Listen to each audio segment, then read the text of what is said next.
بسم اللہ الرحمن الرحیم۔ السلام علیکم۔ انشاءاللہ آج کی ویڈیو میں آپ کے سامنے 9ویں جماعت کی اردو کی نئی کتاب جو کہ Punjab curriculum and text book board نے حال ہی میں شائع کی ہے اور انشاءاللہ 2025 سے پنجاب کے اسکولوں میں پڑھائی جائے گی، اس کے 12ویں سبق یعنی محنت کی برکات کا مرکزی خیال پیش کروں گا۔ اگر آپ میری سابقہ ویڈیوز جو میں نے اس کتاب کے بارے میں بنائی ہیں دیکھنا چاہتے ہیں تو اس ویڈیو کی ڈسکرپشن میں موجود لنک کو وزٹ کریں۔ تو آئیے ویڈیو شروع کرتے ہیں۔ سب سے پہلے نظم کا عنوان ہے محنت کی برکات۔ شاعر کا نام خواجہ الطاف حسین حالی۔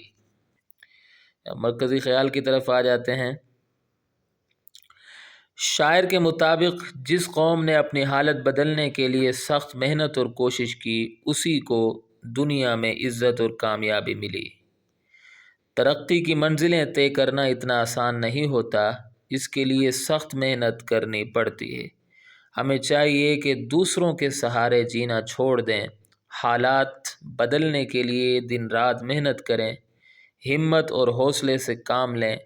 جب ہم اپنی حالت خود بدلنے کی کوشش کریں گے تو اللہ تعالیٰ کی مدد بھی ہمارے ساتھ شامل ہو جائے گی۔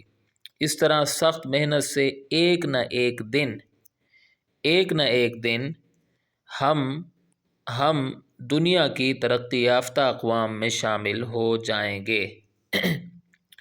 تو یہ چھوٹی سی ویڈیو تھی، یہاں آ کر ہماری ویڈیو اختتام کو پہنچتی ہے۔ میں امید کرتا ہوں کہ آپ کو میری یہ ویڈیو پسند آئی ہوگی۔ اگلی ویڈیو تک کے لیے مجھے اجازت دیں۔